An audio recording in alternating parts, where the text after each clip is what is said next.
ನಮಸ್ಕಾರ, ನಾನು ನಿಮ್ಮ ಮಿಸ್ಟರ್ ಪ್ರಾಫಿಟ್. ಸಿಲ್ವರ್ 2,95,000 ಆಗಿದೆ. ಇನ್ನು ಗೋಲ್ಡ್ ನೋಡೋದಾದ್ರೆ 1,47,000 10 ಗ್ರಾಮ್ಸ್ ಆಗಿದೆ. ಇದಕ್ಕೆಲ್ಲ ಮೈನ್ ರೀಸನ್ ಬಂದ್ಬಿಟ್ಟು ಅನ್ಸರ್ಟನಿಟಿ. ಇನ್ನು US supreme court final decision ನ ಪ್ರಕಟಿಸಿಲ್ಲ. ಮುಂದಿನ ಇಯರಿಂಗ್ ಯಾವಾಗಂತ ಡೇಟು ಕೊಟ್ಟಿಲ್ಲ. ಸೊ ಯಾವುದೇ ನಿಖರವಾದ ಡೇಟ್ ಇಲ್ಲ. ಆದ್ರೆ ಟ್ರೇಡರ್ಸ್ ಬೆಟ್ ಮಾಡ್ತಾ ಇದಾರೆ. 73% ಆಫ್ ಟ್ರೇಡರ್ಸ್ ಬೆಟ್ ಮಾಡ್ತಾ ಇರೋದು ಟ್ಯಾರಿಫ್ ಏನ್ ಟ್ರಂಪ್ ಹಾಕಿದಾರೋ ಅದು ಇಲ್ಲೀಗಲ್ ಅಂತಾನೆ ಹೇಳ್ತಾ ಇದಾರೆ. ಇನ್ನು ಇರಾನ್ ಕ್ರೈಸಿಸ್ ಅಂತೂ ಕಂಟಿನ್ಯೂ ಆಗ್ತಾನೆ ಇದೆ. ಇನ್ನು ಡೌಜನ್ ಮಾರ್ಕೆಟ್ ನೋಡೋದಾದ್ರೆ 292 ಪಾಯಿಂಟ್ಸ್ ಗೈನ್ ಆಗಿದೆ. ನಿನ್ನೆ ರಾತ್ರಿಯಿಂದ ಇವತ್ತು ಬೆಳಿಗ್ಗೆ ಏಷ್ಯನ್ ಮಾರ್ಕೆಟ್ ಮಿಕ್ಸ್ಡ್ ರಿಯಾಕ್ಷನ್ ಅನ್ನೇ ತೋರಿಸ್ತಾ ಇದೆ. ಜಪಾನ್ ಮಾರ್ಕೆಟ್ ಮಾತ್ರ 0.5% ಡೌನ್ ಆಗಿದೆ. ಇನ್ನು ಗಿಫ್ಟ್ ನಿಫ್ಟಿ ನೋಡೋದಾದ್ರೆ 25,790 ಅಲ್ಲಿ ಟ್ರೇಡ್ ಆಗ್ತಾ ಇದೆ. ನಿಫ್ಟಿ ಮೊನ್ನೆ ಕ್ಲೋಸ್ ಆಗಿದ್ದು 25,665 ಅಲ್ಲಿ ಕ್ಲೋಸ್ ಆಗಿದೆ. ಇವತ್ತು ನಿಫ್ಟಿ ಫ್ಲಾಟ್ ಆಗಿ ಓಪನ್ ಆಗುತ್ತೆ.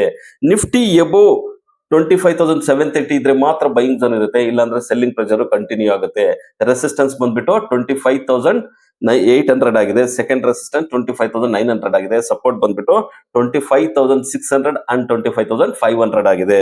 ಇನ್ನು ಬ್ಯಾಂಕ್ ನಿಫ್ಟಿ ನೋಡೋದಾದ್ರೆ 59,580 ಅಲ್ಲಿ ಕ್ಲೋಸ್ ಆಗಿದೆ. ರೆಸಿಸ್ಟೆನ್ಸ್ ಬಂದ್ಬಿಟ್ಟು 59,900 ಆಗಿದೆ. ಸಪೋರ್ಟ್ ಬಂದ್ಬಿಟ್ಟು 59,000 ಆಗಿದೆ. ಇನ್ನು ಸೆನ್ಸೆಕ್ಸ್ ನೋಡೋದಾದ್ರೆ 83,382 ಅಲ್ಲಿ ಕ್ಲೋಸ್ ಆಗಿದೆ. ರೆಸಿಸ್ಟೆನ್ಸ್ ಬಂದ್ಬಿಟ್ಟು 83,800 ಆಗಿದೆ. ಸಪೋರ್ಟ್ ಬಂದ್ಬಿಟ್ಟು 82,900 ಆಗಿದೆ.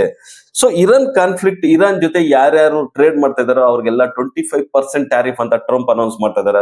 ಅಂದ್ರೆ ಆಲ್ರೆಡಿ ಇಂಡಿಯಾಗೆ 50% ಟ್ಯಾರಿಫ್ ಕಂಟಿನ್ಯೂ ಆಗ್ತಾ ಇದೆ. ಇನ್ನು 25% ಅಡಿಷನಲ್ ಆಗ್ತಾರಾ ಅಂತ ಹೇಳ್ಬಿಟ್ಟು 25% normal tariff, 25% Russian oil import ಮಾಡ್ಕೊಂತ ಇರೋದಕ್ಕೆ ಈಗ ಇರಾನ್ ಜೊತೆ ಟ್ರೇಡ್ ಡೀಲ್ ಇರೋರಿಗೆ 25% ಅಂತಾರೆ. ಟೋಟಲ್ 75% ಆಗುತ್ತಾ ಅಂತ ನೋಡ್ಬೇಕು. ಇನ್ನು ಎಲ್ಲ ಟ್ರೇಡ್ ಡೀಲ್ಸ್ ಎಲ್ಲ ಕ್ಲಿಯರ್ ಆಗ್ತಾ ಇದೆ ಅಂತ ಇದ್ರೆ, ಆದ್ರೆ ಇರಾನ್ ಟ್ರೇಡ್ ಡೀಲ್ಸ್ ಇಂದ ನಮ್ಗೆ ಹೆಚ್ಚಿಗೆ ಟ್ಯಾರಿಫ್ ಆಗ್ತಾರ ಅನ್ನೋದು ಇಂಪಾರ್ಟೆಂಟ್. ಅದ್ರ ಜೊತೆಗೆ ಇವತ್ತು ರಿಸಲ್ಟ್ಸ್ ಬಂದ್ಬಿಟ್ಟು ರಿಲಯನ್ಸ್, ವಿಪ್ರೋ, ಟಾಟಾ ಟೆಕ್ನಾಲಜೀಸ್, ಪಾಲಿಕ್ಯಾಬ್ ಇವೆಲ್ಲ ಮೇನ್ ರಿಸಲ್ಟ್ಸ್ ಇರ್ತವೆ.